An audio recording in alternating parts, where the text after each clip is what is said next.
Oh, what's up sa inyo mga buddy? Magandang araw sa inyo, magandang buhay. So, dito po kami sa Roda Beach. Ayan, makikita nyo. At kasama ko yung aking family at yung mga pamangkin ko. Right? At tamang banding-banding lang kami mga buddy.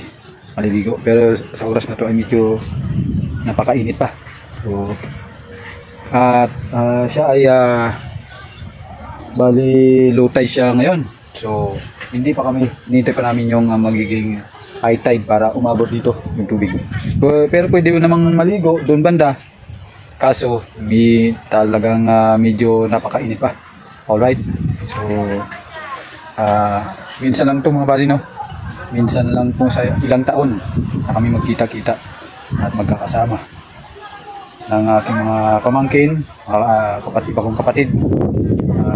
Pero hindi kami kumpleto dahil ang iba nauna ng uwi. Nung mga nakaraang araw pa sila dumating at bumalik kasi may mga trabaho. Alright, so samahan nyo ako mga buddy, no? Sana ma-enjoy yung panonood at sana ma-enjoy kayo sa magagandang tanawin dito sa aming lugar. Alright.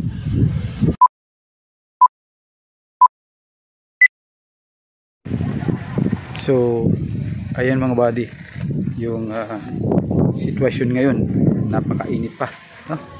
At ako'y nasisilaw. Okay, ito yung tinatawag na Roda Beach. Yan.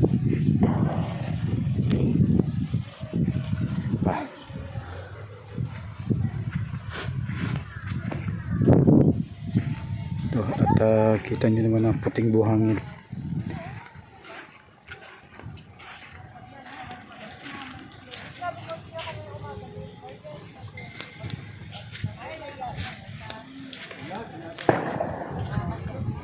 So, habang hindi pa kami naliligo ay gusto ko lang kayong igala-gala dito sa palipaligid, no? Lalo sa Dalampasigan. Yan yung isa kong pamangkin. Kaway-kaway naman. Hello. Alright. At dito pa itong mga iba kong pamangkin at iba kong mga kapatid. Ayan. Alright. Okay, yan, nagkakasiyahan. At dito naman may iniyaw kaming isda, ayan, tulingan at iba pang klaseng isda, ayan. In charge dyan yung aking mga pamangking lalaki. Yon, alright. At igagala ko muna kayo mga buddy, no?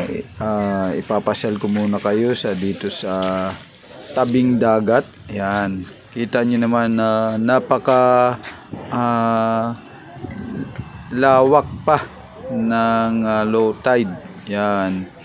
At medyo matindi pa ang init. Kaya hinihintay naming lumapit talaga rito ang tubig dagat dito sa tabi na to. Yan, aabot yan dito. So dahil mainit pa ay walang nagtangkang maligo dahil mangingitim daw sila. At yan, may bangka, oh. Okay, at dito tayo, igagala-gala ko muna kayo dito mga buddy. So itong mga buddy ay ipapasyal-pasyal ko kayo dito, no, sa Dalampasigan. Yan, saktong term, no? O tabing dagat. At pinaka-tour na to, no? O, kita nyo, puti po ang buhangin yan. Yan yung mga puno.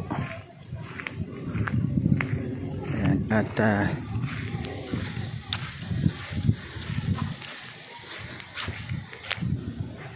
nung ikwento ko lang sa inyo mga buddy, no, nung mga binata pa kami noon, dito kami laging dumadaan kasi dito yung daanan namin para kami ay mangisda.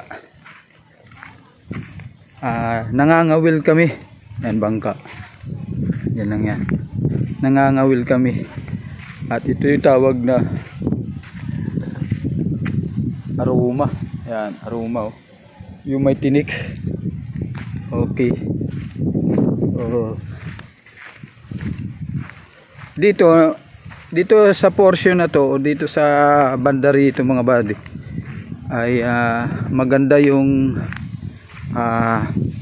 rock formation dito, no. Yan. Ito. Yan. Siguro siya ay aabutan siya ng dagat, kaya ganyan ang anyo niya, no, yung itsura. Alright. So maya maya kami ay maliligo kapag high tide na, pagka umabot na dito yung dagat, no, kasi ngayon nakikita nyo ay high tide pa, kaya diretso tayo rito. Dito pwede ritong maligo kayo, no, kung ayaw nyo na may cottage, o basta kung gusto nyo lang maligo dito, pwede rito sa portion na to. Libre rito mga buddy. Yan. Of course, magdala kayo ng baon, pagkain. Masarap kumain kapag naliligo sa dagat, di ba mga buddy? Para kang gutom o gustong-gusto mong kumain. Ito isang uri ng tawag dito, bakawan pa to. Anong tawag dito sa puno na to? Parang orange na maliliit, kahit yun ang bunga niya. Okay, yan yung rock formation. Gagala-gala ko kayo.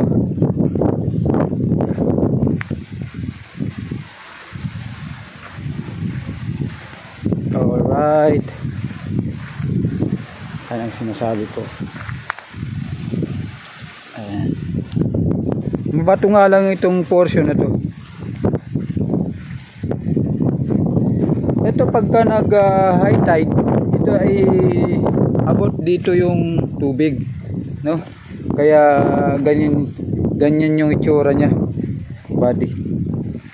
Yan, ganda yan. Okay, pa yun, pero hindi na tayo pupunta doon, medyo masyado na siyang malayo. Kita nyo ang rock formation, no? Okay. Hindi siya gawa ng tao, kundi gawa siya ng tubig dagat. Okay. At dito sa portion na to, yan, dyan kami pumapatong sa mga bato na yan, dyan mga bati. At dyan kami nangangawil. Diyan kami nangangawil sa bato na yan.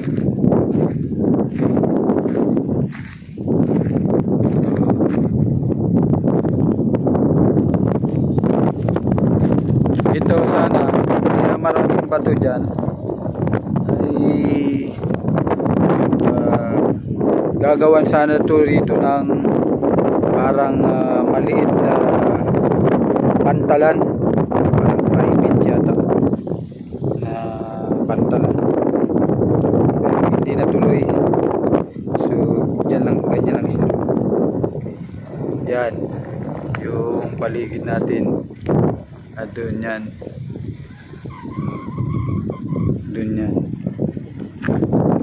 right.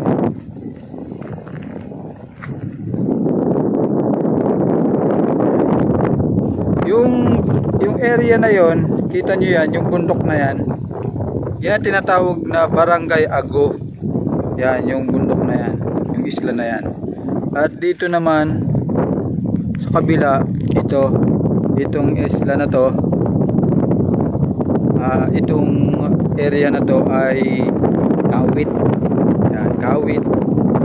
At yun yung Ago. Yun yung aming lighthouse. Kung nakikita nyo na, parang hindi na malayo kasi yung lighthouse natin.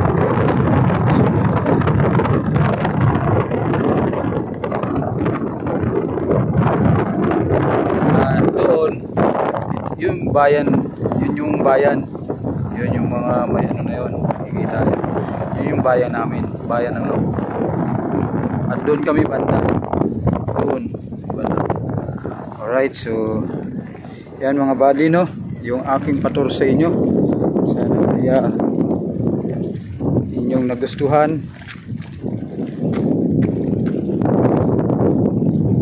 Okay. Yan po yung